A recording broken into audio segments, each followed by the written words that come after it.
اے بنی اسرائیل، ان نعمتوں کو یاد کرو جو تم پر کی گئی، اور اپنا وعدہ پورا کرو، ایمان لاؤ تاکہ ہم بھی اپنا وعدہ پورا کریں۔ قیامت کی نشانیوں میں سے ایک نشانی یہ بھی ہے کہ ہیکل سلیمانی کی 3 دفعہ تعمیر ہوگی، جو کہ 2 دفعہ ہو چکی ہے۔ یہودی اپنے مسیحا اور آخری نبی کے انتظار میں تھے کہ ٹائٹس کے حملے کے 500 سال بعد نبی آخر الزمان کی ولادت ہوئی۔ یہاں یہودیوں کو یہ جھٹکا لگا کہ سارے نبی حضرت اسحاق کی نسل سے ہیں، تو آخری نبی حضرت اسماعیل کی نسل سے کیوں آ گئے، اور انہوں نے ایمان لانے سے انکار کر دیا۔ مسلمانوں کے لیے بھی وہ انبیاء کی ہی نشانی تھے، اس لیے ہیکل سلیمانی کو بیت المقدس کا نام دیا گیا۔ اسلام کے آغاز میں یہودیوں کو قائل کروانے کی خاطر ہی بیت المقدس کی جانب منہ کر کے نماز ادا کرنے کا حکم ہوا، کیونکہ یہودی اسی طرف منہ کر کے عبادت کیا کرتے تھے۔ 70 ماہ بعد ہماری عبادت کا رخ بیت المقدس سے بیت اللہ کی جانب موڑ دیا گیا، کیونکہ مسلمانوں کا شروع سے قبلہ اول وہی رہا، اس سے پہلے حضرت آدم اور پھر حضرت ابراہیم نے تعمیر کیا۔ حضرت عمر کے دور حکومت میں اسرائیل یعنی یروشلم پر عیسائیوں کا قبضہ تھا۔ بیت المقدس کے ہی احاطے میں انہوں نے گرجا گھر تعمیر کیا ہوا تھا، اور عین تابوت سکینہ والی جگہ وہ گند پھینکا کرتے تھے۔ یہودیوں کی نفرت میں یروشلم کی فتح کے وقت جب حضرت عمر وہاں گئے تو عیسائیوں پر برہم ہوئے، وہاں صفائی کروا کر مسجد تعمیر کروائی، اور قرآن میں موجود معراج والے واقعے کی نسبت سے اس مسجد کو مسجد اقصی کا نام دیا گیا۔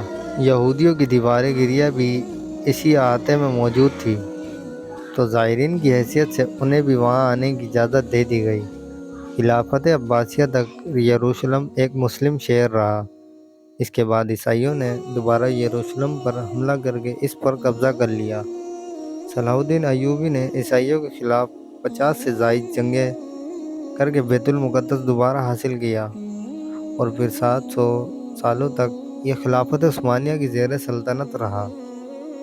یہودیوں کو بھی دیوار گریہ تک اپنے مذہبی اقدامات کی آزادی رہی، اور یہودی آہستہ آہستہ پھر یروشلم پر آباد ہونا شروع ہو گئے۔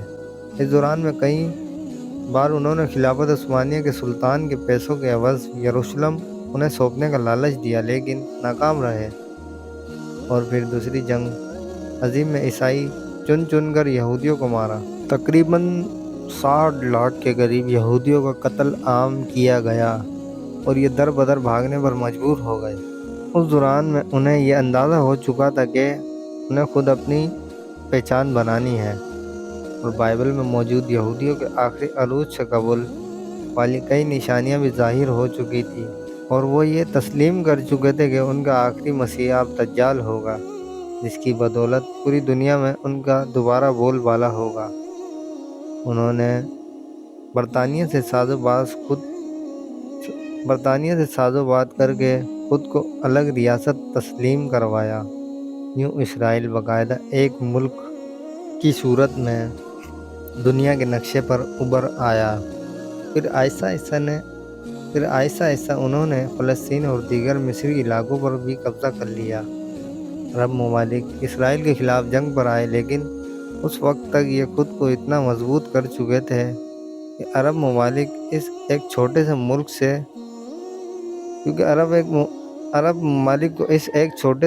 سے منہ کی کھانی پڑی۔ عیسائیوں نے بھی دیکھ لیا کہ اب ان سے لڑ کر کچھ وصول نہیں ہونا، تو باقاعدہ گرجا گھروں میں پادریوں نے تقریباً منعقد کی اور یہودیوں کے لیے معافی کا اعلان کیا گیا۔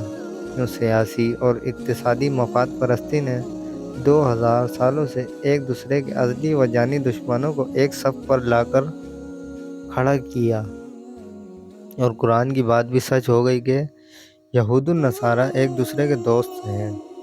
یہودیوں کے عقائد کے مطابق وہ ہیکل سلیمانی کی حفاظت نہیں کر پائے تو خود کو قصوروار کہتے ہیں، خود کو سزا دینے کے لیے زنجیروں اور چمڑے سے پیٹتے ہیں، اور دیوار گریہ کے پاس آہ زاری کرتے ہیں۔ وہ ایمان رکھتے ہیں تیسری بار انہیں پوری دنیا پر حکمرانی حاصل ہوگی۔ اس کے لیے انہیں مسجد اقصی کو گرانا ہوگا، جس کی تیاریاں وہ کر چکے ہیں۔ کب سے مسجد اقصیٰ کے نیچے بارودی سرنگیں بچھا دی گئی ہیں۔ اس کے بعد ہیکل سلیمانی تعمیر کر کے تابوت سکینہ وہاں رکھنا ہے۔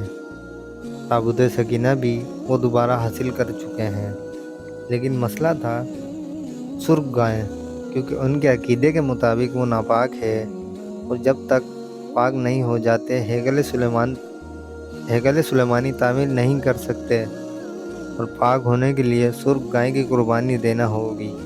وہ گائے جس کی نشانیاں قرآن پاک میں بھی بیان کی گئی، جو اس وقت میں بھی انہیں ڈھونڈنے میں مشکل ہوئی تھی۔ اب بھی 100 سال تک وہ دیسی گائے کی تلاش کرتے رہے۔ ٹیکنالوجی کا استعمال کرتے ہوئے بچے پیدا کرنے کا کامیاب تجربہ کیا انہوں نے۔ پھر اس تجربے کی بدولت دیسی نشانیوں والی گائیں پیدا کرنے کی کوشش کی گئی، لیکن ناکام رہے۔ 2019 میں ایک امریکی ریاست سے 5 عدد دیسی گائیں انہیں مل گئیں، جن کے جسم پر سرخ رنگ کے علاوہ اور کوئی بال نہیں تھا۔ انہیں کبھی کام کے لیے استعمال نہیں کیا گیا تھا۔ اگلی نشانی کہ ان پر کسی بیماری کا اثر نہیں ہونا چاہیے۔ پوری دنیا میں کووڈ پھیلا کر مختلف جانوروں کے ساتھ انہیں بھی ٹیسٹ کیا گیا، اور ان پر اس بیماری کا کوئی اثر نہ ہوا۔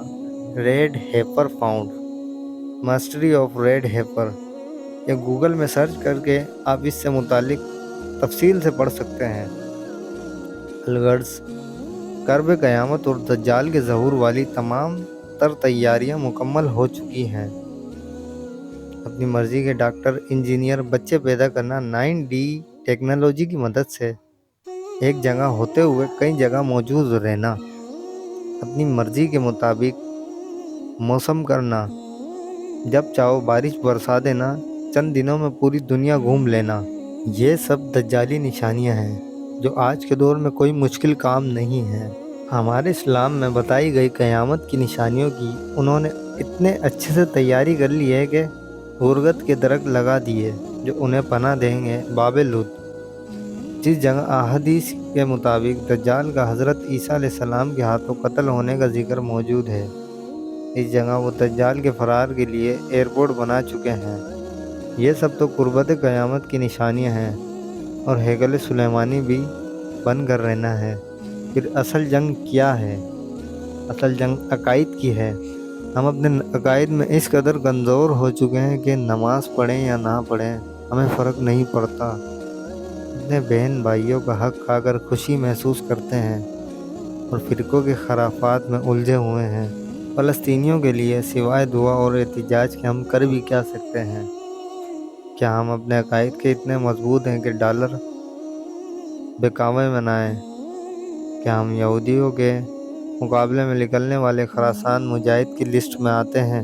اگر آج دجال ظاہر ہو جائے اور توبہ کا دروازہ بند ہو جائے تو ہماری آخرت کے لیے تیاریاں ہیں؟ ذرا سوچیے، سوچ کر جواب ضرور دیجیے گا۔ ویڈیو اچھی لگی ہو تو ویڈیو کو لائک، چینل کو سبسکرائب، اور ایسی ٹیکنالوجی اور اسلامک ویڈیو کے لیے ہمارے چینل کو سبسکرائب کیجیے گا۔